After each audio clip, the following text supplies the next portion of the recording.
সলমান খান সলমান খান সলমান খান ভাৰতীয় জাতীয় কংগ্ৰেস ৰাহুল গান্ধী গৌৰব গগৈ কংগ্ৰেস পাৰ্টি আমি আমাৰ গোটেই অসমতে সংখ্যালঘু বিভাগৰ তৰফৰ পৰা আমি এক কাৰ্যসূচী হাতত লৈছোঁ, সংবিধান বচাওঁ আৰু দেশ বচাওঁ আৰু গণতন্ত্ৰ বচাওঁ। গতিকে এই কাৰ্যসূচী আছে আমি আজি আমাৰ চতুৰ্থখন জিলা আমাৰ পালেহি। আমি ইয়াত আজি বাক্সা জিলাত কৰি আছোঁ আৰু বাক্সা জিলাত আমাৰ ইয়াৰ মূল উদ্দেশ্য হ'ল আপোনালোকে দেখিবলৈ পাইছে যে হিমন্ত বিশ্ব শৰ্মা ডাঙৰীয়া চৰকাৰে আজি অসমখনত কেনেকৈ এক অশান্ত পৰিৱেশৰ সৃষ্টি কৰিছে। তেখেতৰ সাংগু পাংগু সকলে মিলি অকল অসমখন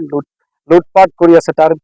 বাহিৰে একো কৰি থকা নাই। আজি বিটিআৰৰে হওক বা কাৰ্বিসকলৰে হওক বা সংখ্যালঘুসকলৰে হওক, ইয়াৰে আজি যিমান আমাৰ মাটি আছে এই মাটিসমূহ আদানী আম্বানীয়ে কেনেকৈ গতাই দি আছে আপোনালোকে দেখিবলৈ পাইছে। তেওঁলোকে অগণতান্ত্ৰিকভাৱে আজি অসমৰ মানুহৰ মাজত যি আজি হিংসা বিয়পাই আছে তাৰ বিৰুদ্ধে আমি আজি সকলো জাতি জনগোষ্ঠীৰ মানুহ আমি ওলাই আহিছোঁ যে আমি কেনেকৈ অসমত এই অশান্ত পৰিৱেশৰ পৰা কেনেকৈ আমি শান্তি ঘূৰাই আনিব পাৰোঁ। শংকৰ আজানৰ দেশত আমি কেনেকৈ যি মিলা প্ৰীতি আছিল সেই মিলা প্ৰীতি আমি কেনেকৈ ঘূৰাই আনিব পাৰোঁ। আজি বিটিআৰখন যেনেকৈ আজি আপোনালোকে জানে যে তেওঁলোকে এটা চেণ্ডিকেট হিচাপে ব্যৱহাৰ কৰি আছে। আমি কেনেকৈ বিটিআৰত আমি আজি হিংসাৰ বাহিৰে আমি কেনেকৈ বিটিআৰখনত স্কুল কলেজ হস্পিটেল কেনেকৈ গঠন কৰিব পাৰোঁ, বিটিআৰৰ যুৱ প্ৰজন্মক আমি কেনেকৈ সংস্থাপন কৰিব পাৰোঁ, তাৰ কাৰণে আমি কংগ্ৰেছ দলে একত্ৰিত হৈ যি আজি সংবিধান আৰু গণতন্ত্ৰৰ ওপৰত এক ভাবুকি তেওঁলোকে আজি দিছে, সেই ভাবুকিৰ পৰা কেনেকৈ আমি বচাই পেলাই আজি আম্বেদকাৰ ডাঙৰীয়াই ইমান অশেষ কষ্ট ত্যাগৰ বিনিময়ত যিখন সংবিধান বনাইছিলে, আজি সেই সংবিধানখনে তেওঁলোকে ছিন্ন বিচ্ছিন্ন কৰি আজি বিভিন্ন জাতি জনগোষ্ঠীৰ মাজত কেনেকৈ ভয়াৱহ পৰিৱেশ আজি অসম তথা ভাৰতবৰ্ষত সৃষ্টি কৰিছে। আমি তাৰ পৰা আমি বাচিব লাগিব, অসমৰ মানুহক আমি বচাব লাগিব। তাৰ কাৰণে কংগ্ৰেছ দলে আমি আমাৰ গৌৰৱ গগৈ ডাঙৰীয়াৰ নেতৃত্বত আমি কেনেকৈ অসমত শান্তি ঘূৰাই আনিব পাৰোঁ, অসমৰ যুৱ প্ৰজন্মক আমি অহা দিনত কেনেকৈ সংস্থাপন কৰিব পাৰোঁ, তাৰ কাৰণে আমি এই কাৰ্যসূচী হাতত লৈছোঁ আৰু আশা কৰিছোঁ আপোনালোকে দেখিবলৈ পাব অহা 26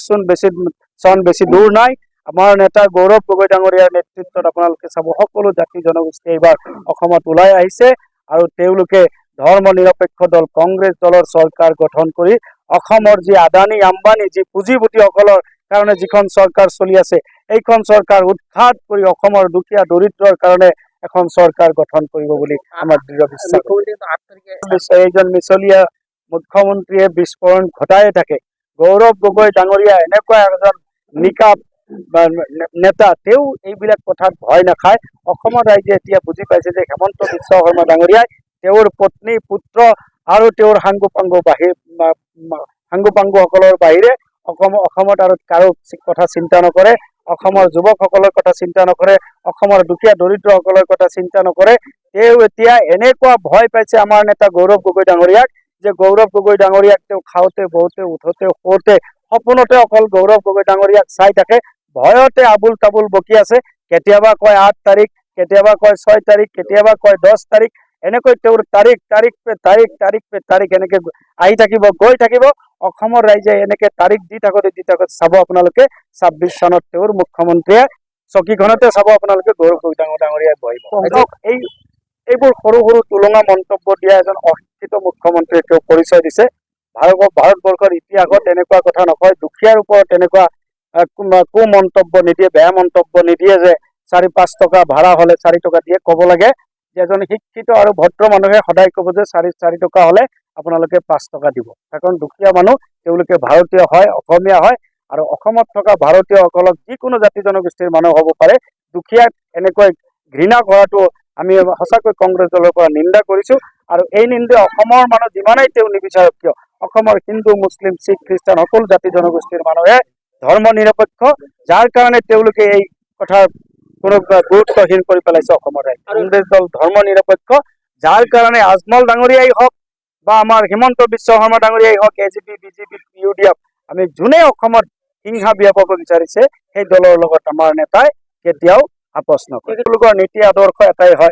এটা আছে, তেওঁলোকৰ নীতি আদৰ্শ এইটো আছে যে তেওঁলোকে ধৰ্ম নিৰপেক্ষ, তাৰ ওপৰত বিশ্বাসী আৰু তেওঁলোকে কংগ্ৰেছৰ যি নীতি আদৰ্শ সেই নীতি আদৰ্শৰ ওপৰত AJP হওক বা আমাৰ ৰাইজৰ দলে হওক তেওঁলোকে বিশ্বাসী, যাৰ কাৰণে তেওঁলোকে আগুৱাই আহিছে। যে আমি কেনেকৈ